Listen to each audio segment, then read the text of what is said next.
नमस्कार, जनमंच जनता की आवाज़ में आपका स्वागत है। मैं हूं आशीष पाराशर।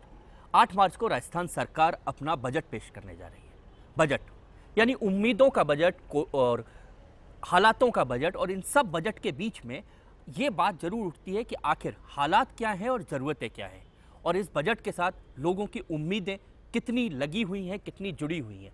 केंद्र सरकार अपना बजट पेश कर चुकी है। ऐसे में अहम है कि राजस्थान सरकार अब जो बजट लेके आएगी वो राजस्थान के भविष्य के लिए कम से कम बहुत महत्वपूर्ण साबित होगा, और इसके लिए सरकार से क्या उम्मीदें पाले बैठे हैं यहाँ के लोग।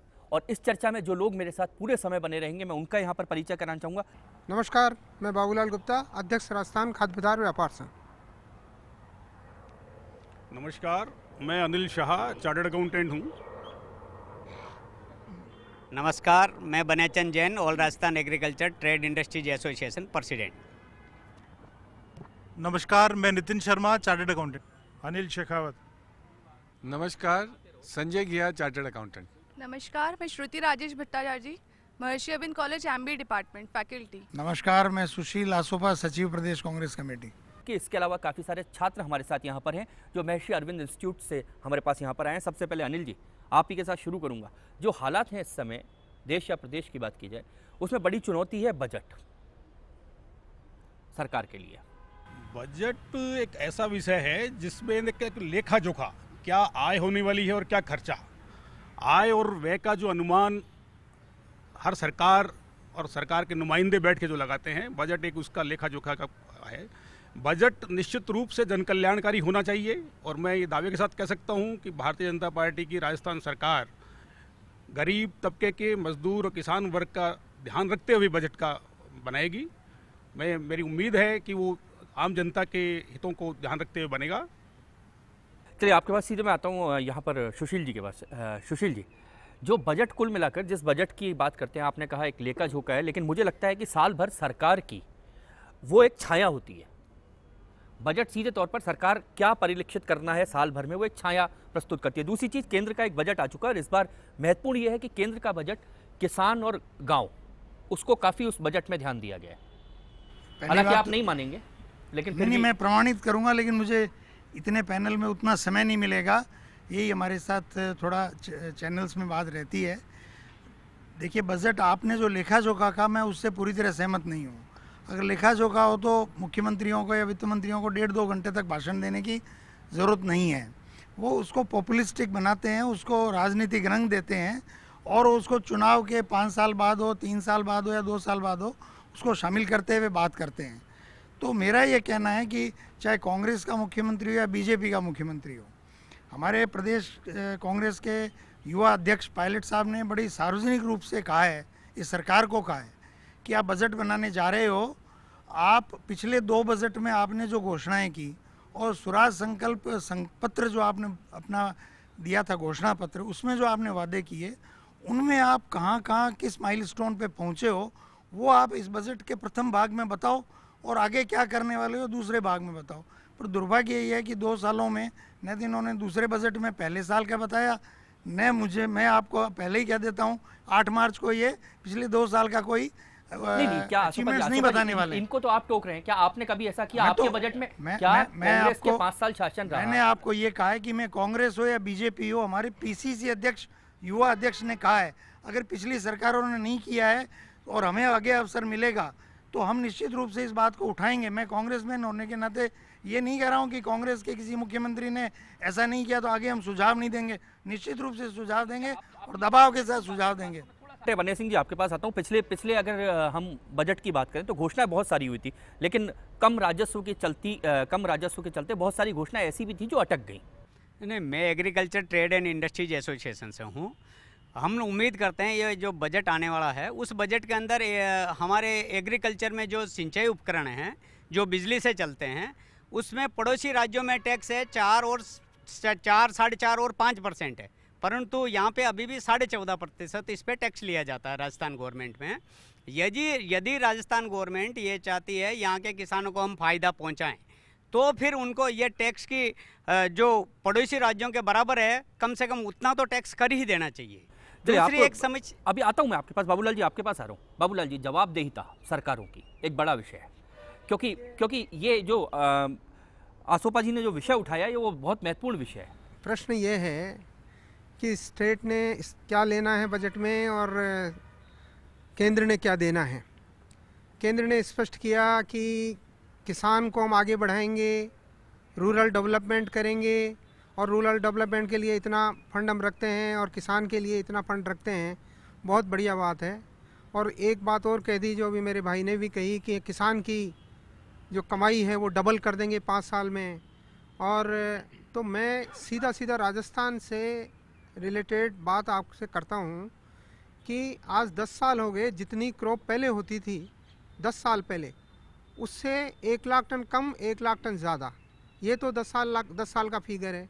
अब ऐसा कोई उपाय यहाँ राजस्थान में हो जाए कि जैसे आप बता रहे थे कि सिंचित क्षेत्र बहुत कम है, नेचुरल या सिंचित क्षेत्र मुश्किल से बहुत ही कम, मतलब बहुत कम है और सारा मानसून पे डिपेंड करता है।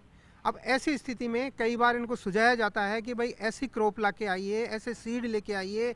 सोयल का एक माननीय प्रधानमंत्री जी ने ज़रूर कहा कि आप अपनी ज़मीन चेक करवा बाबूलाल लो। जी आपको एक बार रोकता हूँ, आपको इसलिए रोक रहा हूँ मैं क्योंकि आपने जो बात बताई कि ऐसी क्रॉप लाइए, ऐसी फीड लाइए।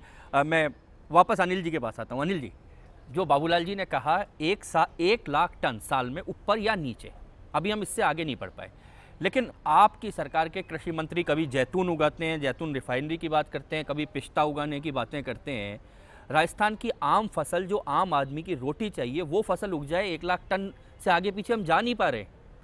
नहीं, आम फसल पर तो ध्यान दिया ही जाना चाहिए, लेकिन उसके अलावा प्रयोग, आज कृषि में इतने प्रयोग हो रही है। जो नरेंद्र भाई मोदी ने जो अभी ये सॉइल कन्वर्जन का भी इसके लिए टेस्ट के लिए जो चालू किया है, ये भी आज तक अपने हिंदुस्तान में कभी नहीं हुआ। लेकिन जैतून, इन सब चीजों को जैतून की खेती करवाई, रिफाइनरी लगवाने की बात हो रही है, अभी तक कुछ नहीं हुआ। हम एक कदम आगे नहीं बढ़े। मैं कह रहा हूँ बाबूलाल जी की बात में बिल्कुल दम है कि जो यहाँ की प्राकृतिक भूमि के हिसाब से जो चीज़ें होनी चाहिए उस पर ध्यान देना चाहिए।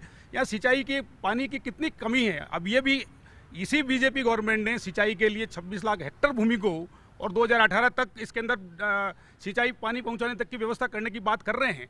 तो जब कोई सरकार एक कदम बढ़ा रही है तो उसको आगे देखना पड़ेगा कि किस तरह से साधन उनके पास में है, किस तरह की भूमि उनके पास में है। आज अपने पास में लेबर प्रॉब्लम है, पानी की प्रॉब्लम है, इलेक्ट्रिसिटी की प्रॉब्लम है। उन सब चीजों कॉन्स्टेंट्स को ध्यान में रखते हुए अनिल जी, जब घोषणा करते हैं, जब हम लाखों में, टनों में, करोड़ों में, बजट करोड़ों में होता है, टनों की बात करते हैं क्योंकि लोगों को जरा सुनने में मजा आता है कि बड़ा इतना करोड़ इतने टन लगेंगे, लेकिन जब धरती पे आती है तो क्या होता है? दिक्कत ये है।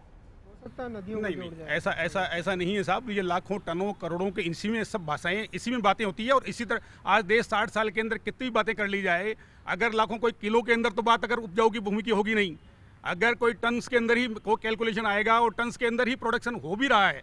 ऐसा नहीं है जो किसी जमाने के अंदर कितना अनाज होता था और आज कितना अनाज यहाँ पर है। बहुत सारी चीज़ें हैं जो हम आज एक्सपोर्ट भी कर रहे हैं। ऐसी स्थिति नहीं है देश की। लेकिन जो राजस्थान पर्टिकुलर की बात करेंगे, यहाँ देखिए पानी की प्रॉब्लम है, या इलेक्ट्रिसिटी की प्रॉब्लम है, या लेबर की प्रॉब्लम है। इन कॉन्स्टेंट्स को देखते हुए जो सेंट्रल ने बहुत अच्छा क्या मौका है राजस्थान सरकार के पास में कि जो सिंचाई के लिए और जो कृषि किसानों के लिए और उनके लिए ऋण के लिए और जो उनके लिए इंटरेस्ट था उसको वेव करने के लिए तीनों चीज़ें केंद्र सरकार ने दी है। इसका कितना उपयोग राज्य सरकार और राज्य की जनता कर पाएगी? हम राज्य के बजट की बात कर रहे हैं। मैं यहाँ पर नितिन के पास आऊँगा। नितिन, जो किसान की स्थिति है, अगर 8% टोटल जीडीपी की बात की जाए, 8% में राजस्थान के अगर योगदान की बात की जाए और उसके बराबर की बात की जाए तो हम काफ़ी पीछे नज़र आ रहे हैं। लेकिन दूसरी बात है कि हम 3.5 लाख करोड़ के रिसर्जेंट राजस्थान में MOU कर चुके हैं, यानी राजस्थान की तस्वीर बदलने की बात कर चुके हैं। तो ये दोनों बातें अलग अलग। आप वैसे देखें तो केंद्रीय बजट में मोदी जी ने स्टार्टअप यूनिट्स पे बहुत फोकस किया था कि हमें स्टार्टअप यूनिट्स प्रमोट करनी है, और उसके प्रमोशन के लिए उन्होंने टैक्स हॉलिडे भी दिया है उनको कि पहले 5 सालों में से 3 साल का टैक्स हॉलिडे देंगे। उसी तरह से हम स्टेट से जो उम्मीद कर रहे हैं, हम ये चाह रहे हैं कि वैसा ये राज्य कर के उसमें भी छूट देंगे। टैक्स हॉलिडे हमें वैट में भी मिलना चाहिए फॉर स्टार्टअप यूनिट्स। और दूसरा जो आपने कहा किसानों और इंडस्ट्रियल ग्रोथ, तो ये तो दोनों विज़ चलेंगी साहब। जब किसान ग्रो करेगा तभी तो इंडस्ट्री ग्रो करेगी। हमारा वही कहना है।